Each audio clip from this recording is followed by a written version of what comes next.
Okay. Good morning, everybody. Happy Friday. This is Angela Sakiji. I'm with the North State BIA, and I am the VP of Member Services. So what I'm in charge of is membership, events, information, and education. And so that's what we're addressing today. We have been doing DRE workshops every year, one or two every year for the past probably 4 years. And I'm very proud to introduce to you Colin Rowe with Fidelity National Title.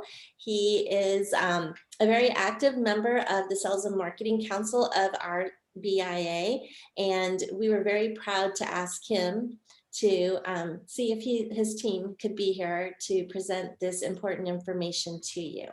So I'm going to turn it over to Colin, but one thing I do want to mention is that if you have any questions, please be sure to put them in the chat box, and Colin will be monitoring those questions and being able to address it throughout the presentation with the team, or at the end we will also have Q&A. So please be sure to utilize that resource. And again, thank you very much, everybody, for being here. I'm very proud to have all of you as members of the BIA, of the North State BIA, and I'm also very proud to introduce to you Colin Rowe with Fidelity National Title. Well, thank you so much, Angela, and thank you all attendees who are here. It's a Friday morning. Hopefully your weeks were awesome and productive leading to this. And hopefully at the end of this, you guys will walk away with some nuggets and ahas from our awesome team here. And before I keep going, I want to say thank you to Angela and the team for coordinating this, putting it together. There are a lot of different organizations out there, but the North State BIA is one of the most active and impactful organizations, not just in our industry, but throughout the region. So thank you so much for having us. We appreciate it. And for everybody in attendance, I want to let you guys know you could take feverish notes, but we are going to be sending out some collateral material, the PowerPoint, and some handouts for you guys after this. So you guys will have that as references, not just today, but on a go-forward basis. So with that, thank you so much. I'm going to introduce, as you guys see some faces on the screen, I'm going to start from my left to my right. You guys know me already. So now we're going to go to Miss Judy Braylor. She is the VP of Builder Services, Title, and DRE Management for us here in Northern California. We are so excited to have her here with us. She's been with the Fidelity family of companies for a long time. You'll see that that is a history with our company. People come and people stay here. Next, we have Lena Gerdes. She is our DRE processor and Jill of all trades. I got to tell you, every conversation I leave with Lena, I leave a little bit smarter. And that leads me to my next guy right here, Scott Schilling. Scott is the VP and Director of Builder Services. He and his family were home builders prior to this, and he is a wealth of knowledge for us. For those of you guys know me, regional sales manager for most of Northern California up to the Oregon border to Tahoe, which is amazing this time of year, and then down to the Bay Area. So with that, I'm going to bring up the PowerPoint slides, and I'll still be monitoring the Q&A here. We'll go to share.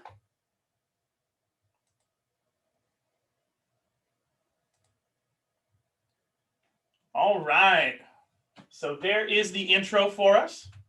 We're going to be given an overview.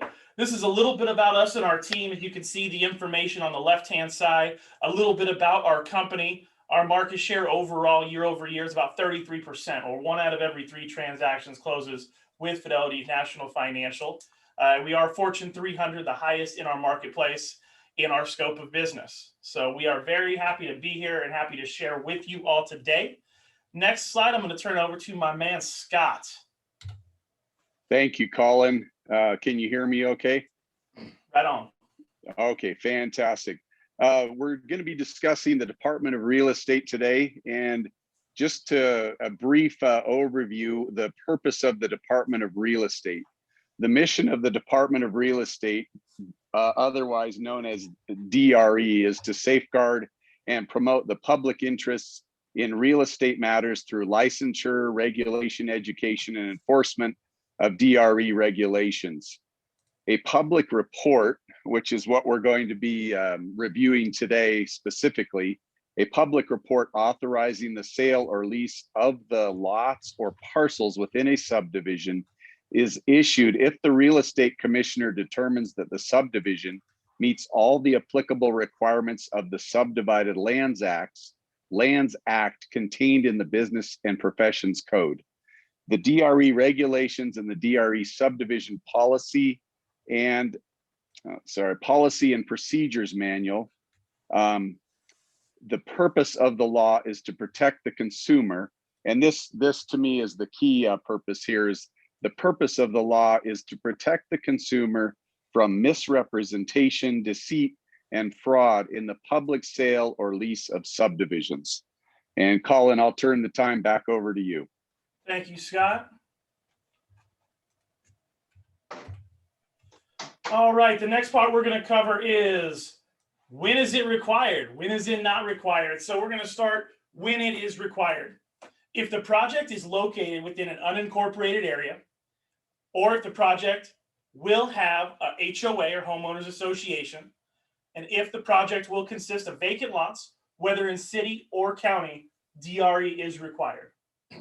The exemptions from DRE: if the project is a commercial subdivision, if the project consists of 4 or less units or lots, if the project is offered to a public agency, and lastly, if the project is located within a city where all the lots will be built with residential structures and no HOA is offered. So here is the overview portion. Now I'm going to turn it over to Lena to continue into a deeper dive into the overview and the processes. So Lena, it is all you.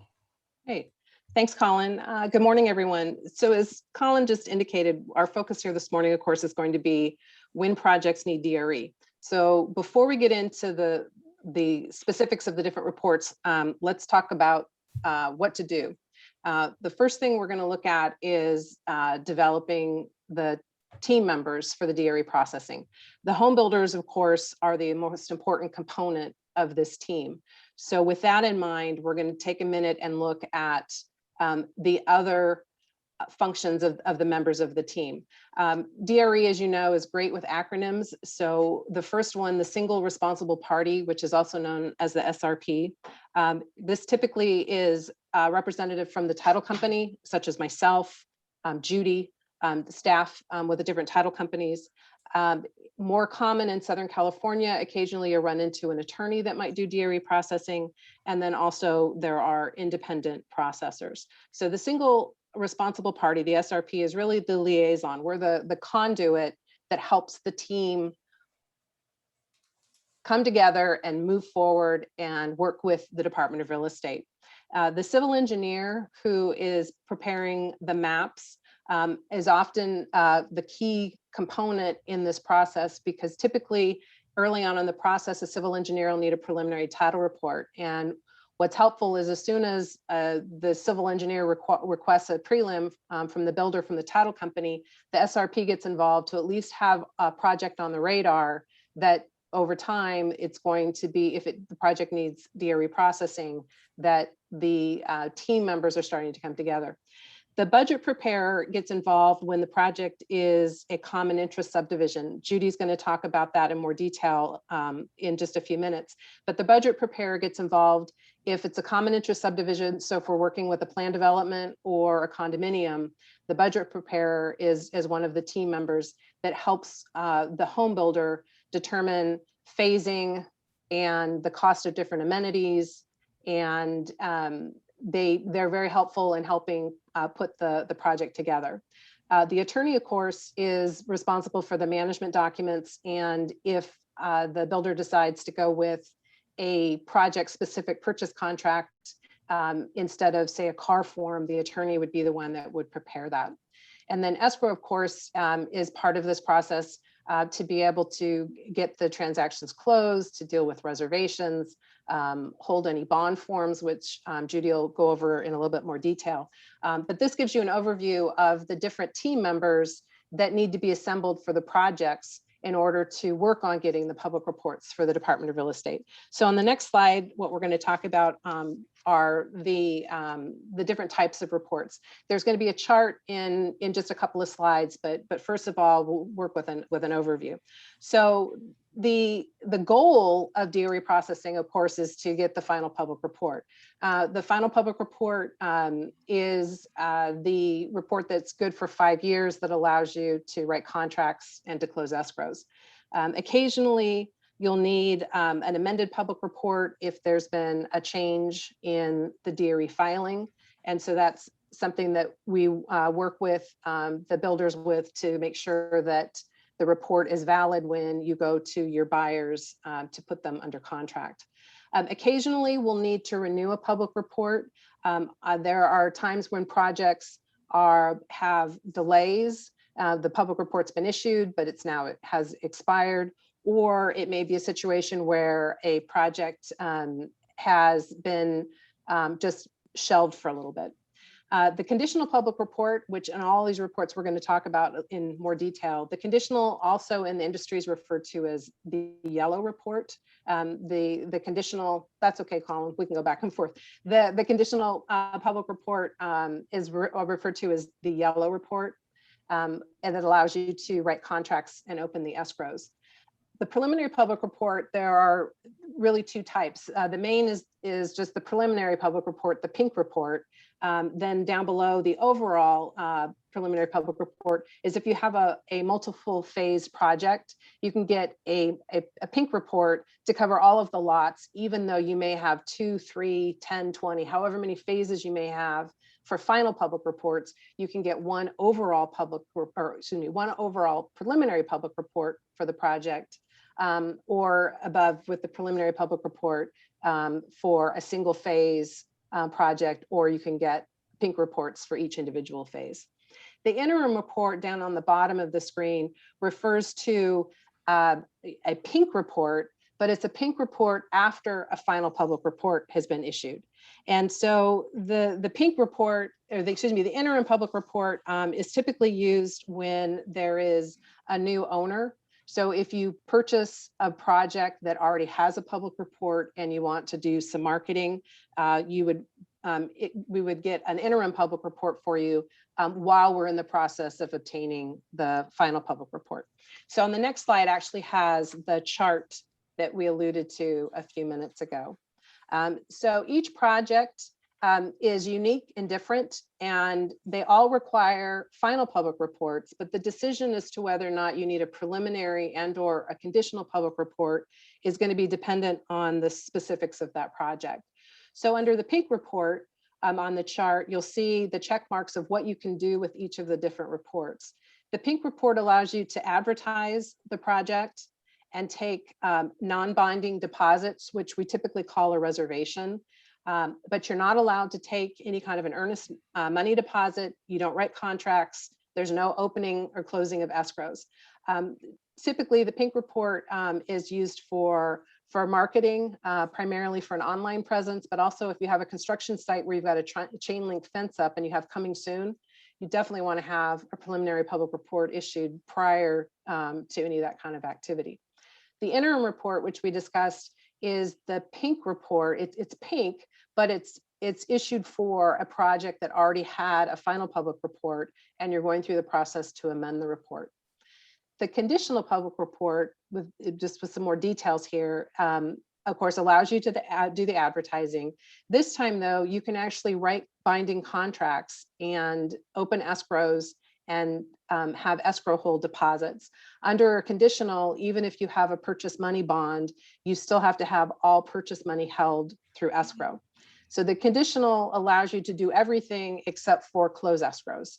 That is reserved for the final public report.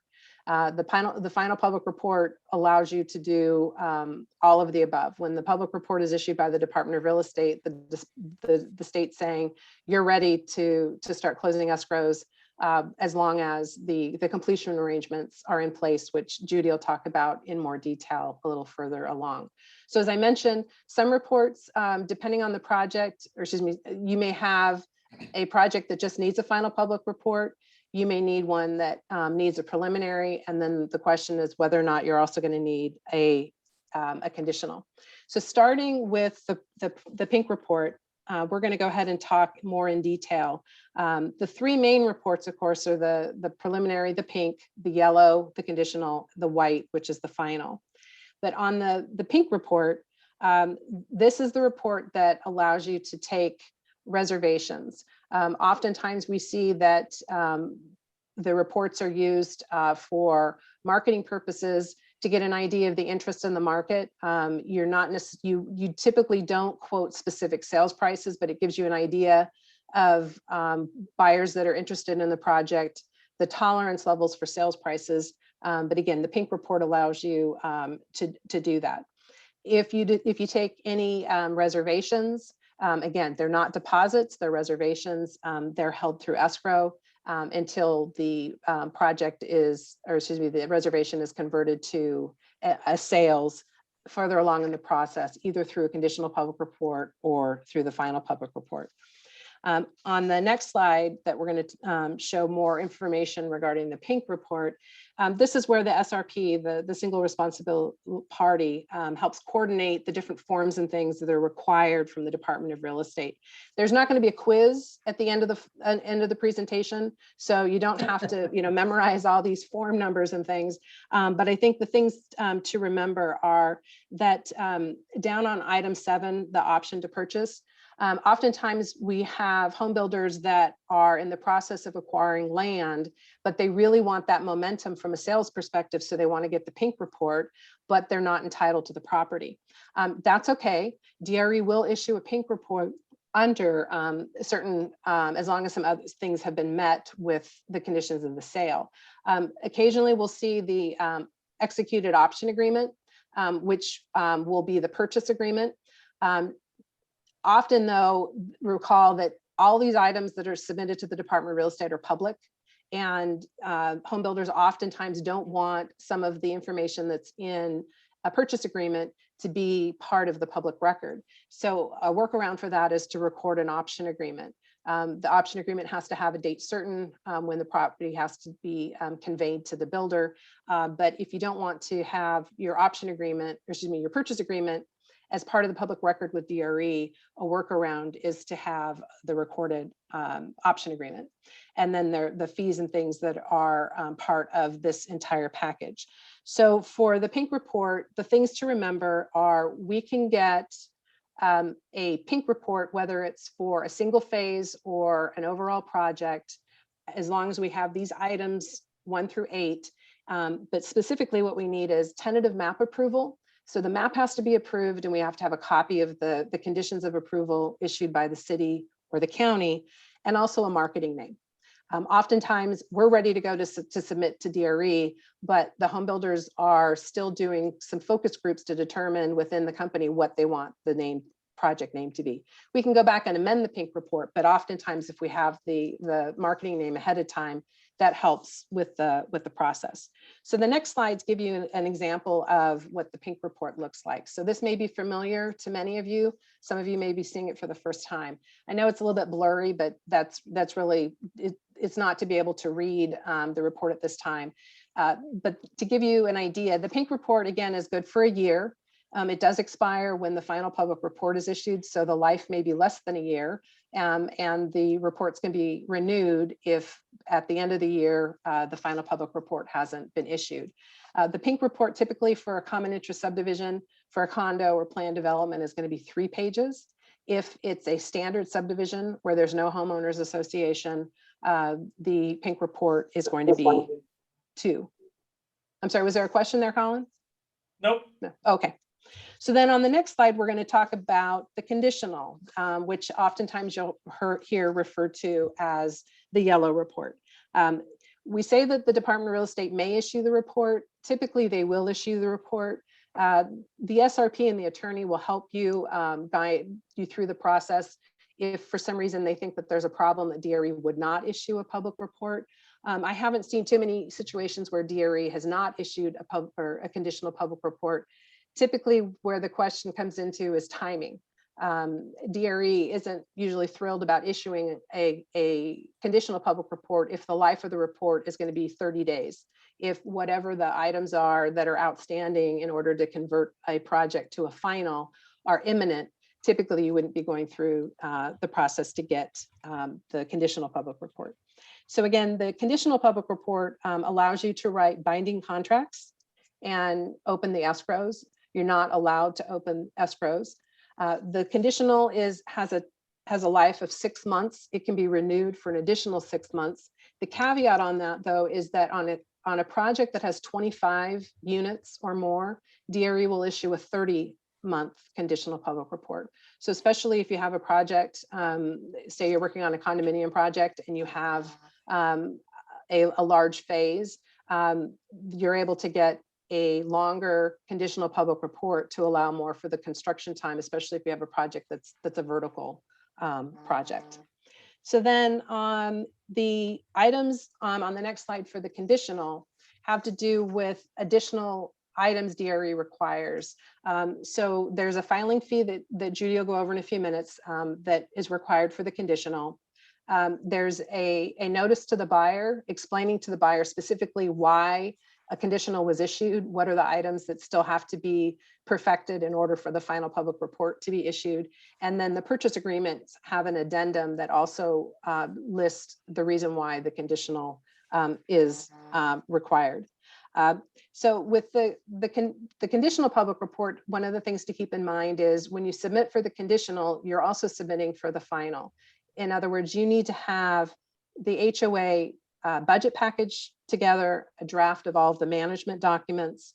If it's a condo project, a draft of the condo plan, and then also the site plan that depicts the areas that the HOA is going to manage. So unlike the pink report, where there's just a few documents that you submit and DRE will issue the pink report, the conditional public report is really the full application with all the supporting documents being submitted to the Department of Real Estate at that time for them to make the decision to issue the conditional public report.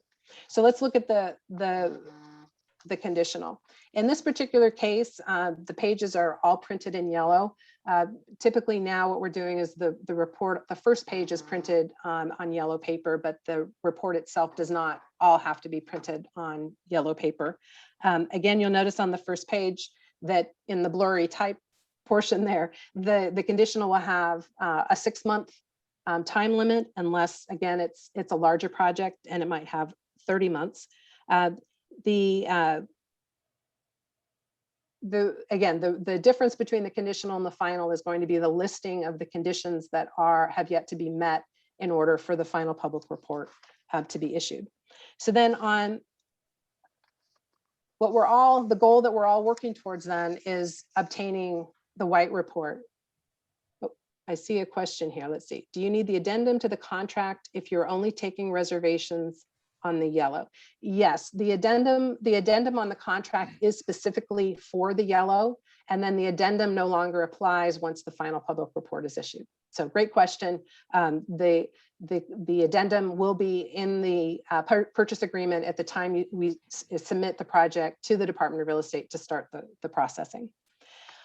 All right, so on the white report, again, this is the goal. The goal is to have a final public report issued where you're able to write contracts and open escrows and close them when construction says you're ready to close. The Department of Real Estate requires some steps that are taken for the public report. You have to give the buyer the public report. The buyer has to be given an opportunity to read the report, and there's a receipt. DRE is big on their forms. You have to have an RE 614E, the receipt for public report, signed and in the file for 3 years in the event that the Department of Real Estate has any inquiries and they need to review the information. Sales must post a copy of the public report. There's a permit notice that goes over the requirements for what you need to do to have the public report available. And again, the final public report is valid for 5 years unless there's a material change to the offering. And at that time, you would have to halt sales and the report would need to be amended. So on the next slide, again, we have an example of a final public report. It looks very similar to the conditional on the first page, other than the fact that the page is white instead of yellow. The reference to the conditional public report has been removed, and typically there's a 5-year term. Again, I say typically because the report's good for 5 years, unless, for instance, the report's issued under as a limited term public report if the home builder has yet to take title and they have a date that they need to take the title by. Let's say it's December 31st of 2021. The public report would be issued as a limited term. It would be valid till the end of the year. But then if you've taken title prior to or at the end of the year, we go back to DRE for a no fee amendment, and DRE will issue a new front page to the public report showing the balance of the term for the 5 years for the public report. So then the last slide that I'm going to go over is a little bit about the summary, the process to get the public reports. As I mentioned earlier, the SRP is the person, the party that's responsible for getting the forms and things together to be signed by the developer. Once all of the information has been gathered, the SRP submits the file to the Department of Real Estate. DRE reviews the information. If everything meets their initial criteria for submittal, they will assign the file to review in Sacramento. And all of the DRE HOA budget review is being done in Los Angeles. The duplicate budget package is sent to Los Angeles to be assigned to a specialist in Los Angeles to review. Judy will go over more of the timing of this, but after the initial review, if DRE has any questions, they may issue a deficiency notice. Once all of the deficiencies have been satisfied and the budget review has been issued, DRE will issue the final document notice. So the final document notice is our notice that anything that needs to record, be it the map, the CCNRs, if it's an annexation, if it's a subsequent phase, all of those things can record. On an initial filing, if there are articles of incorporation for the HOA, those would be filed with the Secretary of State. The bonds and things that are needed for the file, all of those are collected. And once that information is together, we submit the final package to the Department of Real Estate for the issuance of the public report. So this one page is a great summary of what needs to happen. Judy's going to go into more detail for the DRE, the timelines and the fees and what the project requirements are for DRE. But I'm happy to answer any questions towards the end if anyone has anything else they'd like to ask. Thank you. Awesome. Thank you so much, Lena. We really appreciate it. And now we're going to be turning it over to Miss Judy Brailer going over timelines. So with that, here you go. Hello, everybody. It's nice to be here. I hope everybody's doing well. I wanted to comment that we do DRE processing for all of the greater Northern California area for all our title brands. And I also assign filings out to our processors. So I just want to make sure that everybody is aware of that. The other thing that I want to go over today is the common interest subdivision timeline. This is where you have your team members, where you come together with your budget, your DRE processor, your engineer, your attorney, and escrow. And the single responsible party would be the person that is processing. And you would submit an application or possibly a pink report on that application, or you could do it separately. That would be issued in 10 days with all your fees paid for a pink report. Your application for your final, your lot fees or unit fees would have to be paid, and they could issue it within 10 days. A pink report is typically good for 1 year. Unless there's a date certain on a pink report, they would make it for a shorter term possibly. Then you would be submitting your initial filing to the DRE, and they have 10 days to assign it, and they would give you what is called a substantially complete notice. And that shows you that you're assigned with the DRE file number, and it gives you your specialist name that's going to be working on the file. They'll have 60 days to review the filing, along with, at the same time, when you submit your package, you also submit a separate budget package for a specialist in Southern California to review the budget package as well at concurrent as your application and supporting documents. Excuse me. And that takes 60 days to review as well. Then what happens is they come out after 60 days or possibly sooner and give you what is called a qualitative deficiency notice.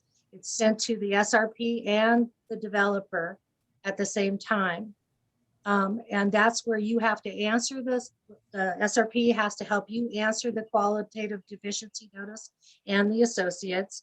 And this is at the time too, when possibly 30 to 60 days, the conditional public report is issued for the term that Lena was talking about earlier, being 6 months, or if you have a vertical subdivision of 25 units or more, you could get it for a 30-month term. And again, we type all the reports that are going to be issued. So we help try to move that along. So when you have all your answers from your associates with regard to the qualitative deficiency notice, they go back into DRE and they have 30 days to review that filing. When that filing is perfected, they'll issue what is called a final document notice, which Elena alluded to earlier, which allows you to perfect the file, record any necessary documents, whether it be CC&Rs, file your articles, and record any condo plans or anything like that. And then once that's done, that all goes back into the Department of Real Estate with your securities that you have to post or your accepted budget acceptance to the DRE. And that goes back in and they have 15 days to issue the final public report. And we pre-type all those reports. So we help move it right along. Next slide. This is on a standard subdivision where there's no HOA, but it's required by the Department of Real Estate for you to have a public report. It is where you can get a pink report on this. It's issued typically in 10 days. It is submitted to the DRE and you get a substantially complete notice on this. They have 20 days to review it. Then they give you what is called the qualitative deficiency notice. You then have to respond to that notice. And once that's all responded to, and goes back into the DRE, you have 20 days to issue the final document notice. Or if there's any other deficiencies, they'll give you a deficiency. But typically the final document notice is issued. Also at that time, if you get a standard, if you want a conditional on a standard, it's typically issued within 30 days. I want to point out that on a conditional public report, there is no mandated timeframes for the issuance of it. And you can request, you have to request with your application going in, but you can do it anytime after. If you change your mind and say you want a conditional, you can request for a conditional later on. And so once everything goes back into DRE, they have 10 days on a standard to issue the final public report. Next slide. This is an overview of the fees that the Department of Real Estate will charge. As you can see, there's a difference between the standard and the common interest if you're doing a timeshare. If you're ordering a preliminary public report, if you're ordering a conditional, these are the fees for all the various fees that DRE charges. Just so you know that when you go and get a pink report, like I said earlier, you have to pay for all your fees with your phase 1 or your initial filing if it's not phased. And it's $10 per lot per unit plus any reports that you're going to order that you want issued. And this is just an overview of how the fees are structured at the Department of Real Estate. Next slide. This is a simple chart showing how you calculate the fees for a standard and for a common interest. That shows you with a preliminary public report, without and how you total the fees when you go in to the Department of Real Estate. Next slide. This is a real important one. This is when you should start your kickoff meeting for your DRE.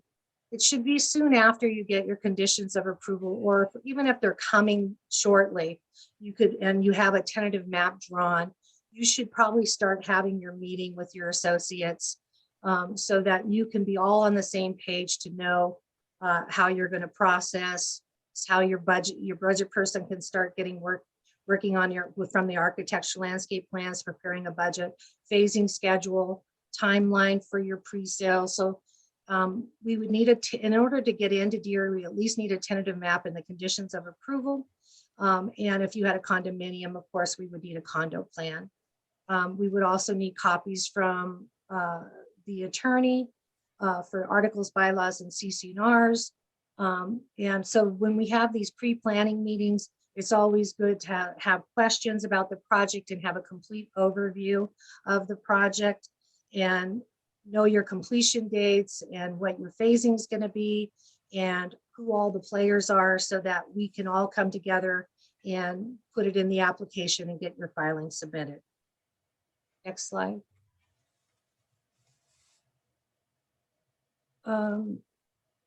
The filing phase, they say 6 months, but if you can even start sooner, it would be great. But 6 months is adequate. Subsequent phases, at least 4 months prior is adequate. But, any time on your side, because there's always delays in projects, it would be really helpful, because that way you're not up against it when you want to go to sale or when you want to close escrow. So just keep that in mind when you're phasing and how the phasing is determined based on your budget and when you want to do lot closings and when you want to take pre-sales with a conditional. So just know that you want to speak with your marketing people, your budget people, and your DRE processor, so that they're all on the same page when you come together as far as what timing you want. We always try to jump in and make it happen, but sometimes the DRE isn't as cooperative as we'd like, and we want to make sure that you have that report that you need in order to close. When should you get an application for yellow? Well, an application for a conditional can be submitted anytime once you have on a common interest your application for your final. They go on the same application. And then thereafter, if you went in with your application without a request for conditional, you can come back and request a conditional. But again, like I had mentioned before, there's no mandated timeframes, but usually you pre-type them, they go into DRE. They're about 30 to 60 days in there where you can get a conditional issue so that you can start your sales. And like Lena had alluded to, they're good for 6 months, can renew for another 6 months. And if you have a vertical, you can maybe have a of 25 or more, you can have a conditional for a 30-month term. Next slide. Okay, these are the various forms. I won't go through all of them. It's the various forms that we prepare for you in order to get your application in, depending on what you're doing. And it shows the pink report, the reservation deposit agreement, the handling agreement, the application for a final public report and possibly a conditional, and the standard application and an amendment renewal application. You don't have to memorize all these. The DRE processor usually takes care of this for you. So next slide. This is shows you what HOA documents have to be submitted to DRE. If you have a common interest, you need your articles of incorporation, bylaws. If you're going to convey any common area to the HOA or convey any easements, you would need those drawn. Your CC&Rs that your attorney would draw. If you have any existing CC&Rs on the project, we would have to submit those to DRE. Everything has to be reviewed and accepted by them. The Form 616B and C is where the attorney has pre-approved management documents on file with the Department of Real Estate. And if they do not, then they have to complete what is called an RE Form 648 that shows where certain things are in the documents. If you have a lender, they would have to subordinate to all the CC&Rs, and a condo plan they would have to subordinate to. So that's something to consider when it comes time to reporting any of your final documents. Next slide. This is telling you what budget forms that are going to be necessary for your filing. It's the budget worksheet itself, the 623. It's a 624A, which lists all the amenities, common facilities that are going to be used. managed by the HOA. And then the other is a supplemental questionnaire for condo conversions. Again, your budget preparer will prepare the 623 and the 624A, and sometimes they prepare what is called a plan construction statement for completion. Next slide. These are the miscellaneous things that we'll need in order to get into for a filing. We'll need your authorization for signature, like your LLC agreement, any partnership agreements, anything showing who's authorized to sign on behalf of the developer. And we will need this too for any escrow closings. And it helps us, prepare the signature block too for the documents that we need signed. If your project's in a coastal zone, this would be where they'd have to have a permit or an exemption in California under the Coastal Act. The DRE filing fee, of course, you would need. You would need a condominium plan. If you have a condominium project, you would need a condo plan in order to get into DRE, which shows, it defines the units and shows the definitions that replicated in the CC&R. So you would need those with your definitions and notes. And usually the attorney and the engineer work really closely on that. If the map is not recorded, then we have to submit the tentative from your civil engineer with the conditions of approval. And a plot plan is where we have maybe from your architect, like a site plan showing the amenities that the HOA is going to be maintaining or owning. And it helps the DRE to review the operational and reserve costs for the budgets and the amenities being offered. So we need that for the filing, and we need a large scale for that. And we also need the map. I usually print out on 11 by 17, and the plot plan became an issue here recently, but it seems to have gone away again. So hopefully with everything possibly going electronic soon, it will definitely go away. We need a title report from us, which gives the DRE the information of the current ownership. If you're not entitled to the property, then you have to show evidence of future vesting on the project with a date certain of when you'll take title when you go into DRE. And they really look at this closely when you go in, especially if you're going to have a pink sample deposit, receipt, purchase agreement, escrow instructions. Your attorney would prepare those purchase contract, escrow instructions. If you're going to use a standard car, it has to be modified with some addendums that we need to do for liquidated damages and arbitration of disputes. But we would help you with that. And basically, if your purchase contract has escrow instructions in it and it meets all the needs for your securities, your closings, your completion arrangements, your assessment guarantees, then we would just go in with those escrow instructions. Next slide. This is a budget checklist that your budget preparer is going to need as far as your rec facilities, any park areas, private streets, fencing walls, landscape plans, miscellaneous. He would need all the contact names of who's the team is that he's going to be working with.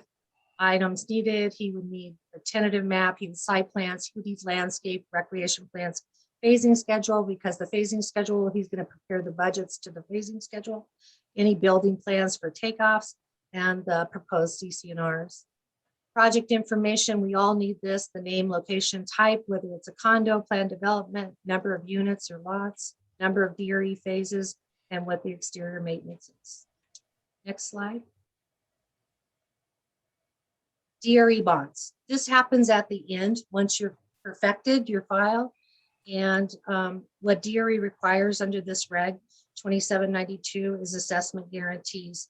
And what this is once your budget is accepted for the dollar amount for that phase or that single phase, you would have to post a security by that accepted budget amount times the number of lots or units times 6 months. And you can accomplish that with either doing a cash deposit, a surety bond, or a letter of credit. And we help you with those forms and get those out to you so that you can figure out which method you want to comply with. Next slide. Subsidy bond. This is normally on phase projects where the assessments when you're phasing is higher at the beginning, and the developer might want to come in and subsidize for a maintenance agreement allowing the assessments for individuals at the early phases to have a lower rate. It's typically handled with a subsidy agreement where the developer pays the difference, and a bond has to be in place to assure that that was payment for that subsidy for any lots or units in that particular phase. The securities are always held in escrow and until they're terminated. And this bond is determined by the language in the subsidy agreement itself or the maintenance agreement if they require a security. The terms and limited, the terms and the items to be covered in there will be in the agreement. And that's what the DRE will review on the budget side to make sure everything is covered and that they accept it. The bond, like I said, is held in escrow for the term of the agreement and when that obligation has been met. Next slide.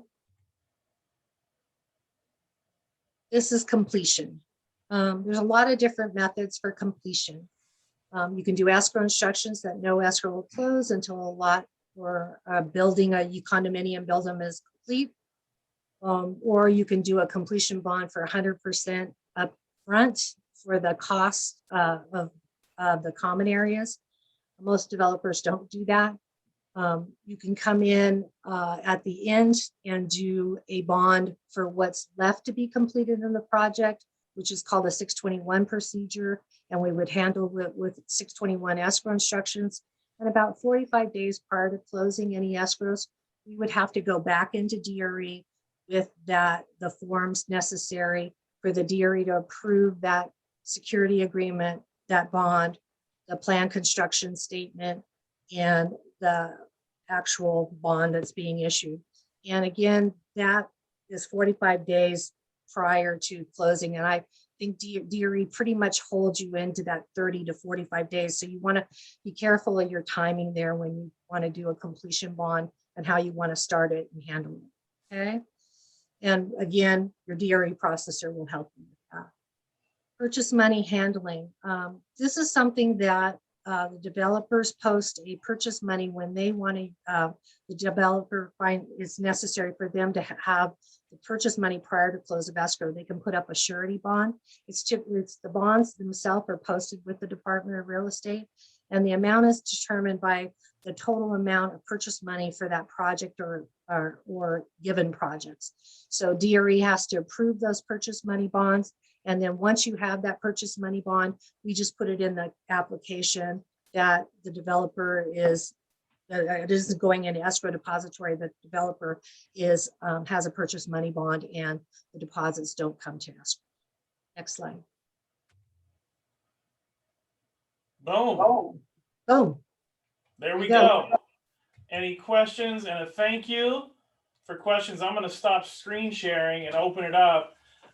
If anyone has a question, you can raise your hand, put it in the little chat box right here.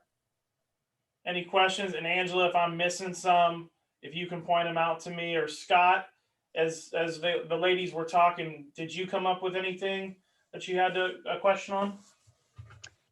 Yeah, Colin, hopefully you can hear me okay. I did have just an item or two here on just in timing for processing on DRE. Do you see a big difference right now between processing a common interest single family detached subdivision as compared to a condo subdivision? Are you seeing significant time difference in those, Judy or Lena, or do they run about the same typically? And what's the typical time on those? Well, what I Start see to is finish. that on the condominium projects, because you have to, I do a lot of high-rise condominium projects in San Francisco. The timing on getting that map filed and getting it done, that's why it's nice to have that 30-month conditional, because it takes much longer than a single family detached where you're just filing a map. You have to get that final map, which, it depends on the city or the county that it's in, but you have to process that map and get it filed.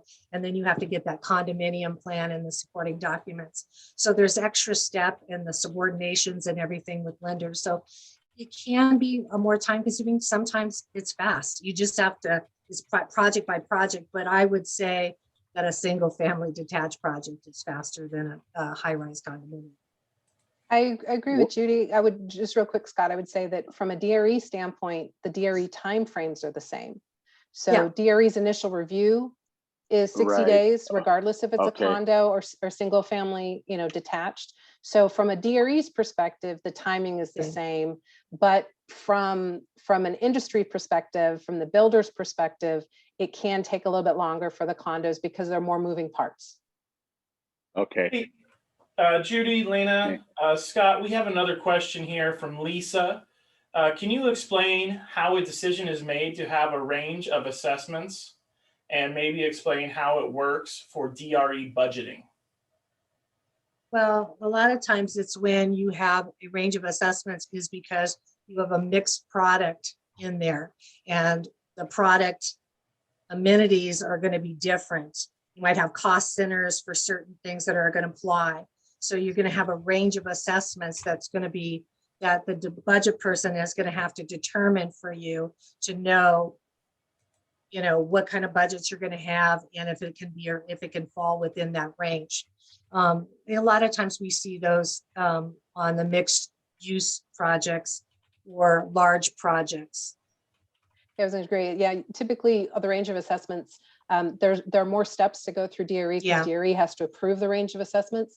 And typically they're done for a master plan community Right. where they're trying to build in some flexibility because we don't know the exact timing Closing of the of product. each builder when they're going to close. So especially if you're working on a large project that falls into the parameters of being able to do,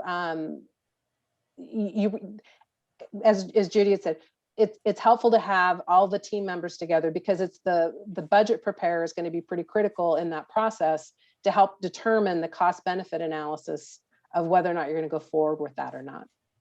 And Colin will provide our contact information. We're a resource for all of you. We're all members together in the BIA. So if you have any questions, hypothetical or not, you're always welcome to reach out to us and we'll help you with this process as much as we can. Even if it's not a project that we're currently working on, if you're still in the early stages of it, reach out to us and we'll help you get those answers, even if we need to go to DRE ahead of time to get some things fleshed out for you. And, we're a good referral for any budget people or attorneys that are, because we all work together. So there might be a question that maybe you're working with a budget person and we would direct you to a budget person that you need to get some answers on a range of assessments. And like Lena alluded to, a range of assessments has to be approved ahead of time. It has to go in and get ahead of time, get an approval to even submit it. Okay, so on a master plan community. So you would really need to have your budget person come together, look at your project and see if it applies for you.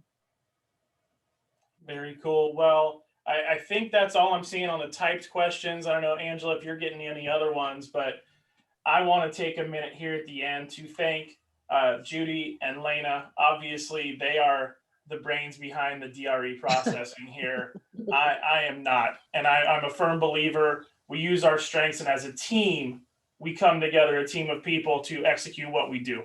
And we are a sum of many parts. And thank you guys all. I see so many names and faces of people here that I know and call friends. So thank you guys for giving of your time today to come in and tune in. Hopefully we're all walking away from this with a nugget or two that we can apply to our businesses or lead to some more questions. And we are here for you, whatever it is. And last but certainly not least, Miss Angela, you always do so many amazing things. You always have that smile on your face. So thank you for having us.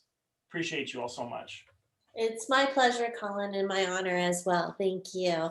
Thank you, Lena. Thank you, Judy. Thank you. You're welcome. We appreciate your time and expertise, and that you definitely have given us a lot of information and expertise in helping our members do their jobs better. So we really appreciate that. And to everybody else, thank you for being a member. And also, if you have any other educational topics that you would like for the BIA to present to you, please be sure to let me know, because I don't do what you do.